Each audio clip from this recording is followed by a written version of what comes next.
Launching an Amazon FBA product with a giveaway service has always been a weird topic to me. I never understood how, if you're giving away your product for 90 to 95% discount, why would Amazon give you that much credit and rank you as much as if it wasn't that discounted? So in this video, we're talking about how to launch products without doing product giveaways in that sense, and how to do it with PPC, keywords, and a bunch of other tactics. And I'm talking with the CEO of Viral Launch, ironically, but you'll see what he has to say about this topic. He's a very, very knowledgeable person. That was an interview that we did at Ecomhub Summit, which was a few weeks ago. And actually, guys, now you can purchase the videos of the talks at the conference. I'll link in the description below how you can check it out and purchase them. And until the end of April only, if you use code Ecomhub, you get 20% discount. So if you guys are interested in buying videos of the recordings of the speakers who are the best of the best of the best in the Amazon space, who were there at the event, check the link in the description below and just take a look and see if you want to get them. All right, hit the thumbs up, subscribe, click on the bell, and enjoy this talk with Casey Gauss. All right, what's up, guys? We're here with Casey Gauss from Viral Launch. You might know who he is.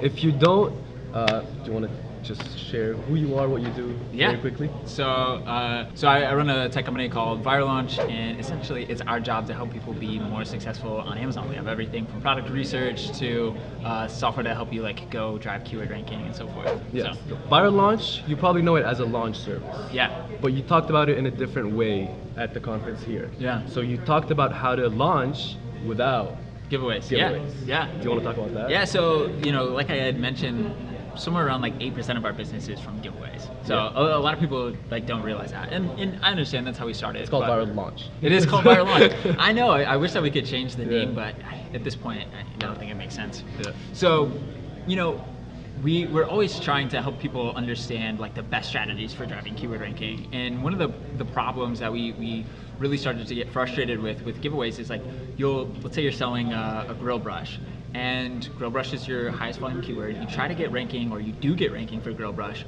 but you don't see a boost in sales really. You'll go from selling 1 a day to 3 a day or something, even though you're ranking for your highest volume keyword, and you just spent $2,000 to get there. And so basically what we're really trying to understand is the best strategy for driving keyword ranking, but like ultimately you want to focus on sales, and how can you do this as profitably as possible? And so the answer is that like the old strategy was to tell Amazon what keywords you want to rank for. And like the new strategy is to use data to understand what keywords you should be ranking for when. Hence, follow the data. Follow the data. Here we go. Yeah. So what I mean by this is like when you first get started, you only have a couple of reviews, maybe no reviews.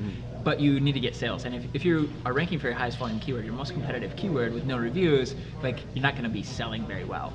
And so the strategy starts off with keyword research and really understanding the data behind your keywords. So instead of just saying, grill brush has 30,000 searches a month, go and look at what the average review quantity is, the average price point is for the top 5, top 10, the rest of the page 1, and really start to understand how competitive your product is to everybody else. At the end of the day, you have to convince people, or people need to pick your product over your competitors. So first off, understanding the data behind your keywords. Secondly, one common thing is people will pick their 5 highest volume keywords and say, these are the keywords I want to rank for.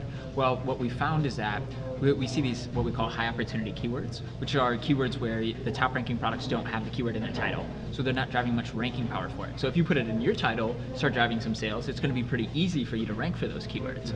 And so that's a big part of our strategy. So there's kind of 3 parts. There's keyword research, really understanding that keyword data, finding those high opportunity keywords that you think you're going to convert well for.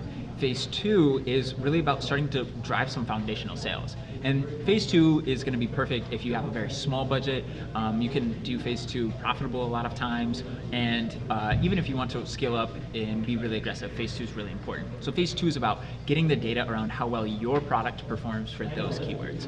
So for when you first get started, you'll have, let's say, 5 reviews, 10 reviews. You might not be a good fit for a grill brush, but you might be a really good fit for like stainless steel barbecue brush. Yeah, like a longer keyword with less search volume, less competition. Yeah, less competition, and like maybe those top ranking products have lower review quantities, and maybe they have higher price points than you. So you can start to get So you run PPC, you set up an auto campaign just to start getting some data. The focus isn't on profitability, but you can run them profitably. You set up a product targeting campaign.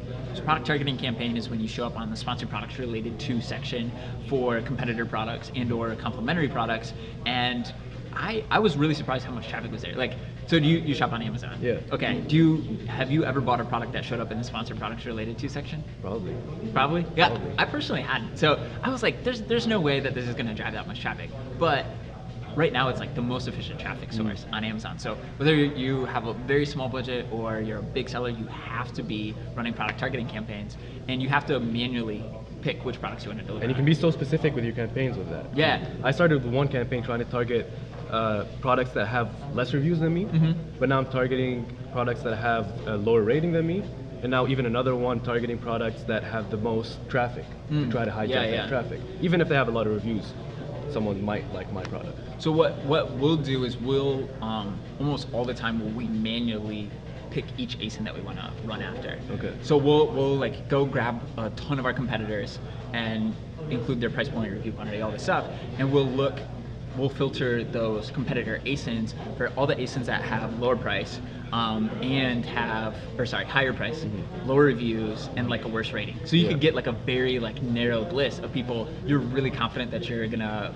have a better offer for. Okay. Does that make sense? Yeah. So So like the smaller the list, the more targeted and efficient it's gonna be. So like if you just have all I have is $20 budget to spend on Amazon PPC, you want to get like super specific with the ASINs and make sure, because you like in the price example, you might show on products that are a higher price, but they might have way more reviews. Yeah. You know what I'm saying? Or like there might be some factor there. Yeah, So that makes sense. So anyways, I don't know what your experience has been with product target campaigns. My ACOS has been the best on those. Yeah, that's sick. And also a lot of sales, because like good ACOS with no sales doesn't mean that much. Right. Yeah. So first thing, get your keywords right. Right. And then PPC. What's some mistakes that you've seen with getting keywords? And picking the wrong keywords? Yeah. So number one is just like saying the highest volume keywords are the keywords that I'm going after. Yeah, so like falling in love with your main one-word keyword. Yep, exactly. The other is not understanding the metrics behind the keywords. So not going and looking at review quantity and price point. And the other mistake is just looking at it kind of like at face value. What you'll see sometimes is like the top 5 products are the ones getting all the sales for this keyword. So like if you're gonna land in position 7, you might as well not even be there. So it's like not even worth your time, if that makes sense. So like people not really diving deep into those individual keywords is just another problem. All right, keywords and then PPC. What's some mistakes with PPC you've seen? So one major mistake with PPC is that people throw all the keywords that they've identified themselves as relevant for in one campaign. Yes. What ends up happening is like your highest volume keywords take all the budget.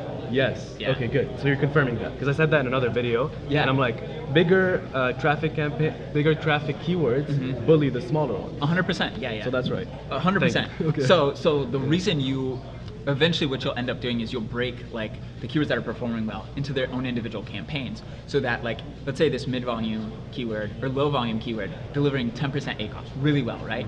But then you have another keyword like the main keyword, it's delivering 30% ACOS, and you want to stay below 35%. Well, you want to spend as much as possible. You'd rather spend money on that 10%, 15% ACOS keyword because it's a lot more efficient. Scale that up, and so by having it in its own campaign, you can independently control the budget for that keyword. Right. All right, so figure out your keywords, get your PPC right, but that also means that it's going to take you more time to rank. It is going to take more time. So the way that the process ends up working for us a lot of the time is it takes like 1 to 2 weeks to start really getting some sales going through a product targeting campaign, our auto campaign, and then a campaign with the right keywords essentially. We first set those up in one campaign with phrase match, and then broad match ad groups.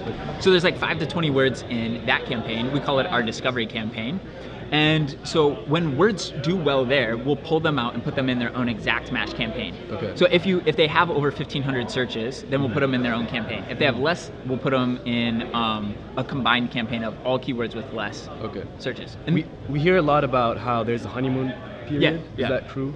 So it is true. It is easier to rank, and a lot of times your PPC is cheaper because Amazon is Cheaper. Oh, I've cheaper. heard that. The cost per click is cheaper because Amazon is giving you the benefit of the doubt that you are like really relevant for those keywords. And so based on how your PPC performs, let's say you don't have the best click-through rate or conversion rate, it starts to get a little more expensive. So, okay, so we get our ads, our campaign set up. So one major mistake is that people think ranking through PPC is taking that main keyword or whatever keywords you want, and then bidding to the first ad position saying the suggested bid is like $1, but you bid $3, right? So I'm the first click in the sponsored ads, and I'm just gonna run 200% ACoS because I wanna get as many sales as possible, and that's how I'm gonna get ranking. What a lot of people don't know is that your click-through rate and your conversion rate really impact your organic rankings.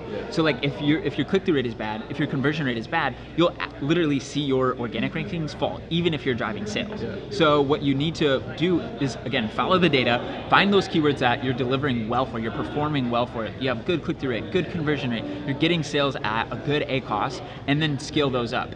So a lot of the time, let's say we're selling this grill brush, we won't even end up really spending much money on the keyword grill brush. If you build out your listing in the right way and you drive enough sales through these other keywords, you're getting ranking for low volume keywords, then mid volume keywords, you end up getting ranking for that grill brush keyword because you're driving so many organic sales and you're driving so many so much efficient traffic from PPC that you're able to get ranking for this keyword without even really trying to, if that makes sense. That was the last thing that I caught from your talk, and it was, you said it's a misconception that ranking is based on sales. Yeah, only.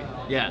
And it's conversion rate, it's click-through rate, big time. Of your PPC, of yeah. your PPC as well. And of your organic. And of your, yeah, that's true, yep. Okay, so don't just get sales for the sake of sales, Right. make sure it's the right sale. Yeah, exactly. Okay. So don't just spend super unprofitably to get sales because sales drive ranking. You also have to have good click-through, good conversion, which goes back to follow the data. Find the keywords that customers really want to buy your product for, that you have good conversion rate for. Because if you go deliver on a keyword that's high volume, like gifts for men, yeah, you might see a couple grill brushes there, but the click-through rate and conversion rate is not going to be good, and that's going to hurt your ranking for other keywords as well.